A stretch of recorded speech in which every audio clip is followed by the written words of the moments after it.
Okay. Good morning. Welcome to Knit Together with Kim and Jonna. I'm Jonna, and this is my catch episode.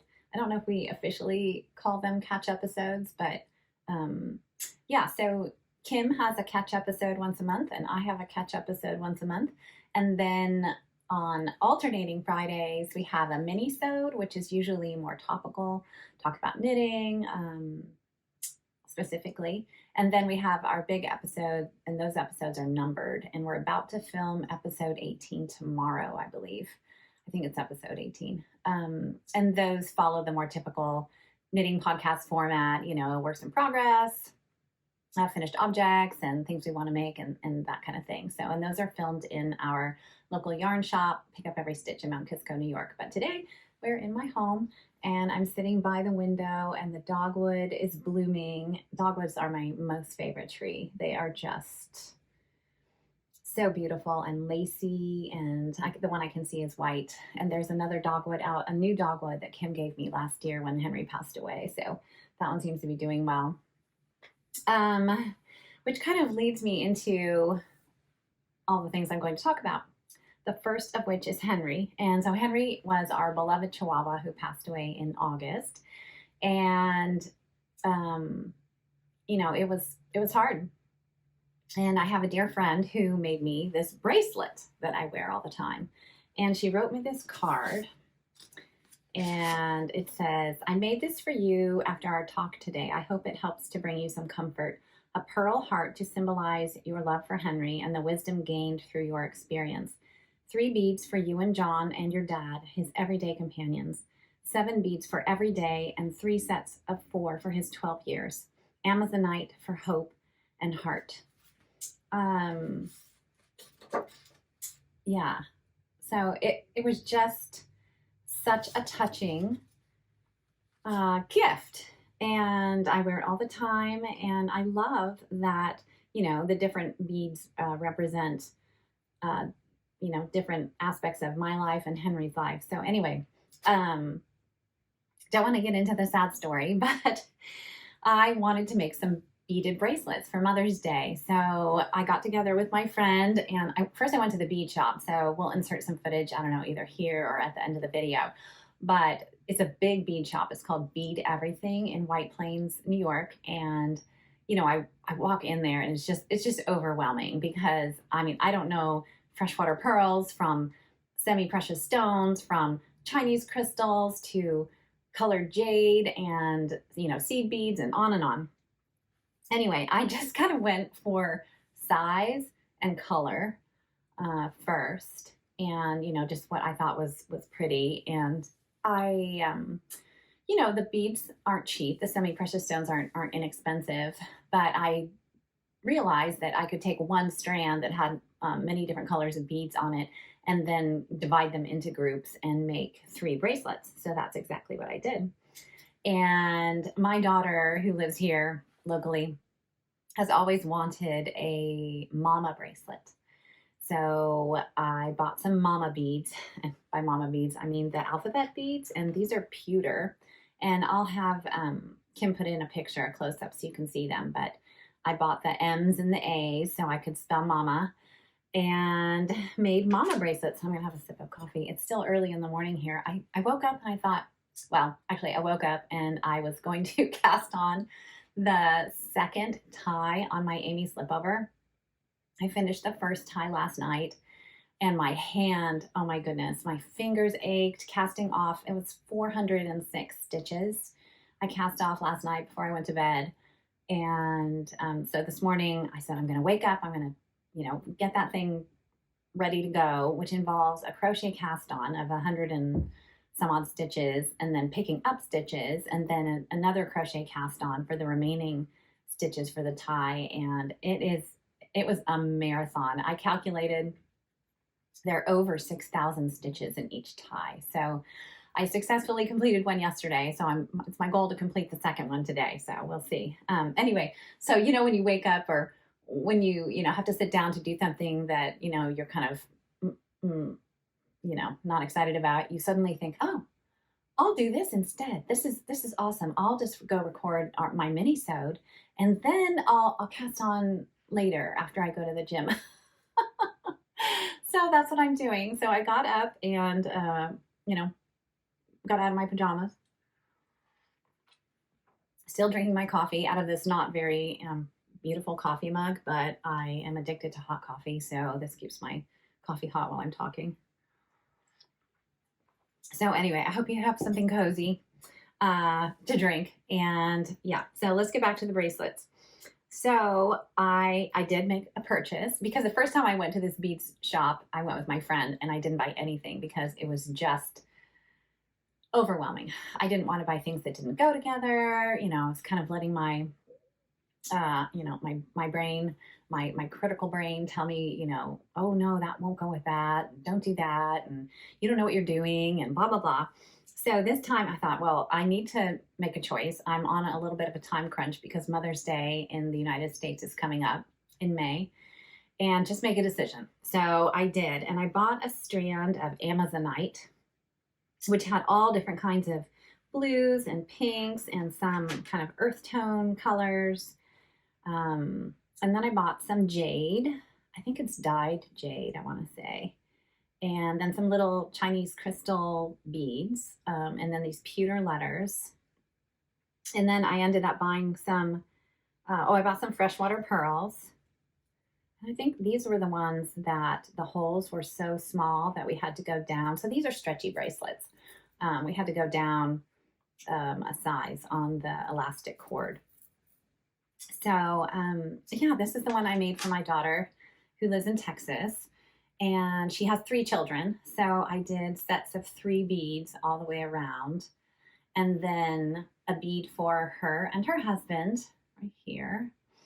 And this is a bead for their dog Ollie.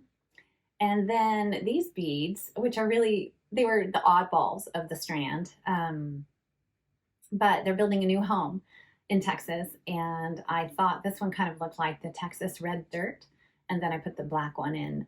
My friend said it was grounding, and so I thought of this will be their new house, and this is the Texas dirt. So yeah, I was just so pleased about how they turned out, and it was such a, I sat down at her house, and she got out her like bead board thing that you arrange the beads on before you string them, and I was like, oh, I don't know what to do. I don't know how to start. I don't know, I was thinking about all the rules.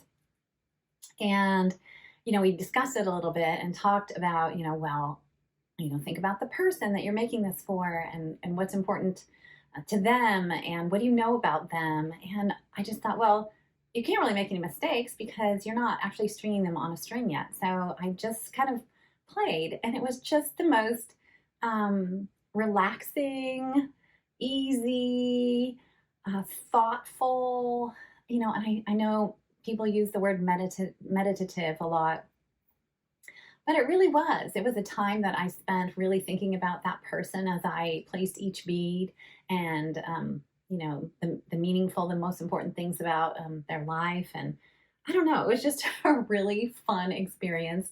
Like I said, no rules, no mistakes. I kind of let my inner critic, go for a walk. And I had such a good time. So I'm excited to make more. But that said, I don't know what to buy. So I don't know. I need some advice. And this one is for my new daughter-in-law who is expecting. And they're expecting a girl, a second girl. So I've got some pink freshwater pearls in here for the 2 girls. And then a pink and a blue for mom and dad. And yeah, it was just really, really fun and satisfying. And I think they turned out beautifully. They turned out beautifully. And I'm excited to gift them. I already gave the one to my daughter in Connecticut. So she just needed to pick me up. Her little one's been sick. So anyway, excited to gift those for Mother's Day and to kind of continue my beading experience. Nothing serious. It's a little bit of an expensive hobby, I would say, if you're going for the semi-precious stones. But like I said, I bought 1 strand and I was able to make really, I was able to make 4 bracelets out of it. So, you know, if you're careful about what you buy and maybe about your spacers and things like that, you know, so. And I know that they sell beads at big box stores, but I haven't checked those out yet.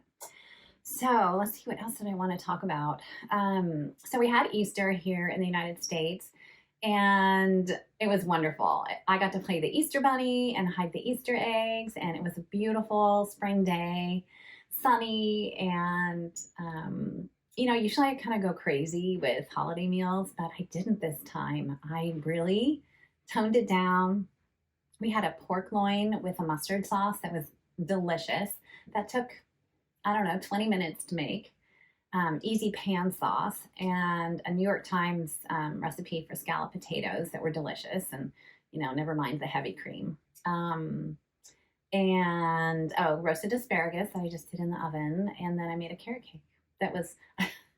I told my husband, I said, I need to go upstairs and take a shower or something. So when the timer goes off, the cake was in the oven, you know, stick a toothpick in the center, you know, in several different places to make sure it's done before you take it out. And so he followed the directions and he said, yes, it was done. I took it out. So I go down there, I don't know, an hour later, and the middle of the cake had, you know, it was concave. It had sunk in. And I was like, oh no, I shouldn't have done that. I should have waited until the cake was ready to come out of the oven and then gone upstairs. But the edges were great, and we ended up taking the middle and baking it some more, so it turned into like a crumbly carrot cake, and it was delicious. So anyway, lesson learned. Yeah, so it was a really, really nice, relaxing day, and the food was delicious. So I was very happy not to have gone, you know, nuts with the menu. So let's see, what else? So my sewing mojo has returned. I think it's, you know, I like to make spring and summer clothes when I sew.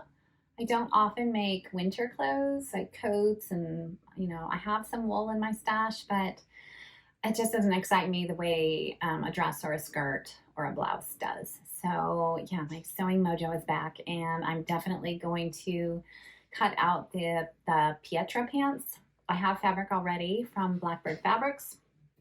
It's over there lying on the floor. I actually washed it twice because it's pretty heavy denim, I guess. It's a Merlot color.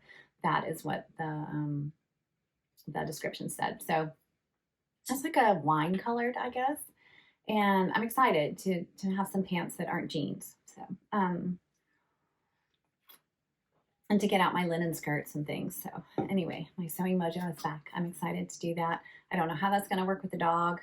I guess I'll have to do it in here. I do have a folding table that I can cut out on. So yeah, this week is busy though. So yes, he's finished. He has arms. Actually, he had a sweater before he had arms.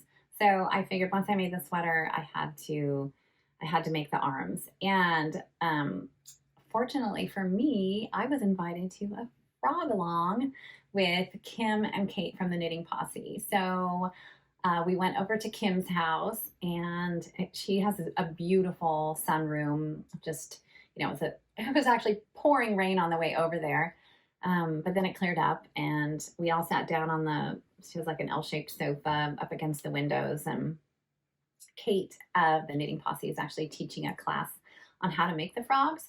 So she was our resident frog expert, and she helped me thread a wire through the frog's body to start the arms, you know, before you start the arms, and then showed us how to create the I-cord around that wire. So when I made his legs, I used kind of flimsy wire, and I threaded it through his legs after they were done. But this, for his arms, it's much sturdier wire that she had. And you just create the arm around the wire. So that worked out really well. It was fiddly, and I'm glad it's done. And I would love for him to have a friend. I named him Graham. But I don't know. We'll see. We'll see if I have time. The sweater I thought was so ingenious though. It was knit flat and seamed, but it was just really, it was really fun to make. It's funny when I got the eyes, these I got off Etsy and they're glass and they're really, really beautiful. But I went on Google and I wanted to know, does the pupil, does it go vertically or horizontally? And I saw pictures of both, so I figured I could choose. So I put them on vertically, but I kind of wish I put them on horizontally. But they are glued on with crazy, crazy glue. It's not a kid's toy. I really struggle with those safety eyes. Maybe that's the point. I don't know. But yeah, his eyes are glued on, so he's an adult toy. So anyway, I'm very glad he's done. He's super cute. And maybe he will get a friend. I don't know. Let's see. Speaking of knitted toys, and I think I mentioned this in episode 17, but on Instagram, you see the same ads over and over again. And I'm subscribed to Lina magazine, and I kept seeing this book in their feed. And I already owned one of Cynthia Valet, and I think it's Valet, Valleet. I already owned one of her patterns, and I just thought, oh my goodness, the cuteness. Fine, here's my money. Just, I want the book. So I did buy the book. And so her little niche is that these are seamless.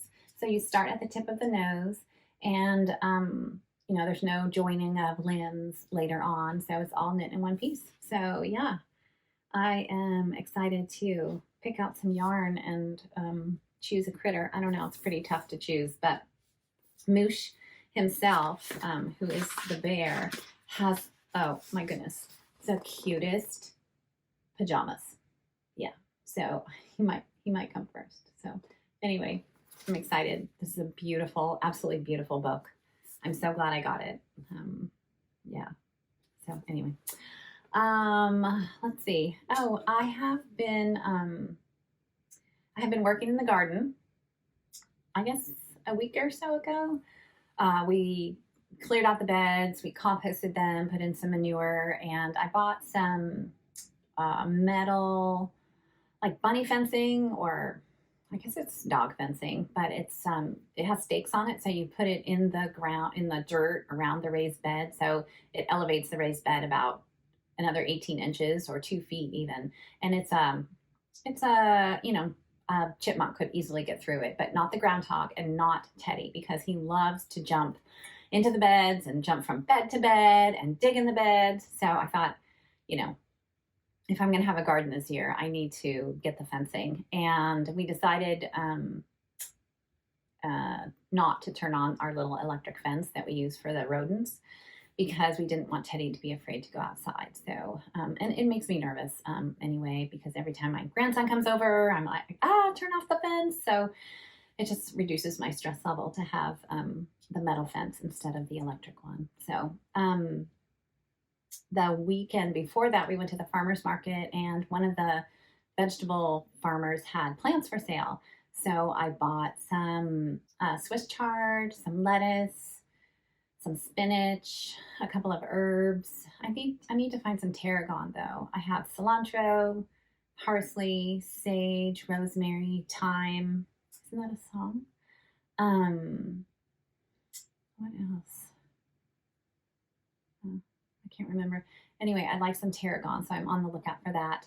We did start some tomatoes from seed in the boiler room downstairs. It's nice and warm down there. So we have tomatoes, but I'd like to get some sun gold. And I don't know if those are an heirloom variety or not, but I won't bore you with the details. But we usually put those on the front porch because it's really hot and sunny there, and they do really, really well. And they climb up the trellis and they cover the front porch, and the whole front porch smells like tomatoes, and it's just glorious. So I love the sun gold. And then when fall comes and the leaves get all brown and crinkly, it's a nice kind of setting for, fall decorations and things. So yeah, I'm on the lookout for some sun gold tomato plants. So we'll see. I did want to share with you though a podcast that I found yesterday, because I Googled, actually in the YouTube search bar, I just put Ann Bensel. who is a Danish designer. And she has a YouTube channel. And I wasn't looking for a tutorial. I was just looking for, an episode about making, the experience of making an Anne Wenzel pattern. And I found one. And the name of the podcast is Danish Musings. And the host of the show is Hella. Hella, yeah. And she has a beautiful aesthetic. She lives in Denmark. She's actually spent a lot of time in California, so she speaks English almost without an accent at all. But yes, she lives in Denmark and has a beautiful home. And all the things that she does, very classic, timeless, intricate, just beautiful patterns. So I just loved lots of her choices, a lot of petite knit, Anne Wenzel, like I said. I think I did see her wearing Velvet by Andrea Mowry in another episode. So I've only watched a couple episodes, but I'm excited to have found a new podcast to entertain me while I, cast on 400 plus stitches to make these ties for my Amy Slipover that I cannot wait to wear. But yes, so one more tie. So in the pattern, you're supposed to do the ties and then pick up stitches for the turtleneck. But you know me, when I want to be done when I'm done. So I did the turtleneck first. So now that I'm done with the ties, it's done. The turtleneck was 8 inches of 1x1 ribbing on a US 2.5. So it was a lot of knitting, I will say, but I'm excited to have the garment and I'm excited to figure out how to wear it. So was there anything else I wanted to talk about? Have been on a little bit of a sock journey. I guess I'll talk about that tomorrow in episode 18. I recently made, socks consecutively. So one at a time, one after the other, and tried the shadow wrap heel. And I definitely have some opinions about the shadow wrap heel. So, and definitely have opinions on making socks one at a time. So I guess I'll talk about that a little bit in episode 18. But I think that is it. And I just want to say thank you for joining me. And the next catch episode, you'll see Kim. And, there was one other thing I wanted to talk about. I signed up for a class. And it's the homage to the granny square. And it's a granny square crochet blanket class. And I saw this woman from the Mercerie, and I'll put a link below. Her name is Sue Maton, I think, Maton, and she is the designer behind the Mercerie. And I can't even describe to you, her patterns are incredibly intricate, incredibly beautiful, incredibly colorful, definitely not your grandma's granny squares. So I have just always wanted a granny square blanket. I actually found one, and I don't know if I've told this story before, but I found one in our local resale shop for $1. And I'm pretty sure it was fairly nice yarn. It may have even been wool. I'm not sure. It had a black border, which I wasn't, thrilled about, but it had some really, really, I don't know if they were holes necessarily, but places where part of the crochet was missing. And I am not, I'm not expert enough to be able to repair that. So, but I bought it for $1 anyway. And I thought, well, maybe I can do something with it. Well, I ended up donating it back to the store because it was just too much work for me. So back to my, wanting a granny square blanket. And I saw this episode of Fruity Knitting and saw her just incredibly beautiful blankets. And she had a class coming up that starts May 1st. And I signed up. So it's a 6-month long course, I believe. And, you get videos and PDFs and access to a private Facebook group and, some other things. So the very first class, it's interesting. We paint. So she tells you what colors of paint to get. And it's just a class to help you explore colors and color choices and help you pick colors. She uses Rowan felted tweed, which I have you know, I have a little bit of a stash because I was going to make the orkney that Kim made and I didn't make it. So I have some in stash. I'm not opposed to adding to that. We'll see what my painting turns out to be. So I'm excited about that. Starts May 1st, and I'm sure that I will talk about it in a future episode. But I am really excited to have my very own granny square blanket to, you know, put on a bed in our spare bedroom, and then, you know, to hand down to my kids. So anyway, that is on the agenda for this summer. You know, it's a nice summer project because I think, and I could be wrong, but I believe you make the squares individually, and then assemble them and seam them together at the end. I don't know if it's you attach them as you go. I could be wrong about that, but it seems like a nice summer project. So yeah. Anyway, thank you for joining me. Thank you for sharing my new beading experience. And yeah, I just thought these turned out so cute. So I need to go take pictures of them though, so that you can see them a little bit better. But yeah. All right. Well, I'm going to go enjoy this beautiful spring day. Teddy and I are meeting his brother at the dog park, which Teddy has been enjoying a little bit more. He used to be really intimidated by the big dogs. And so we stopped going, and we've gone a couple times where there've been some, you know, small to medium sized dogs, and I have some footage, so maybe we'll put it in. But he's doing a lot better. He's still reserved. His brother is insane and crazy and will, you know, chase the biggest dog in the park and is pretty aggressive. But Teddy is definitely reserved and does a lot of watching. But I think he's doing better. So yeah, we're going to go to the dog park.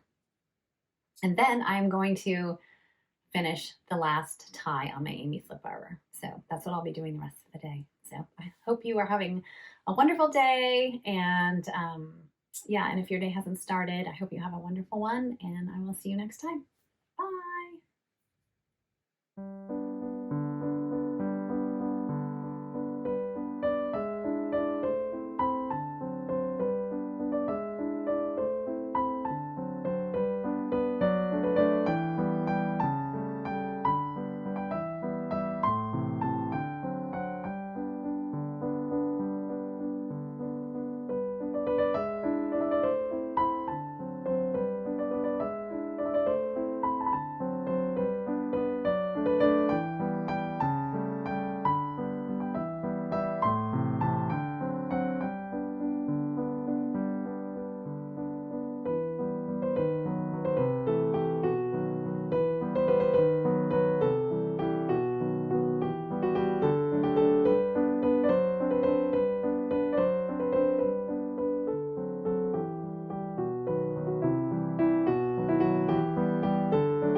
What do you have? What do you have? What is that? What is that, you guilty dog? You guilty dog?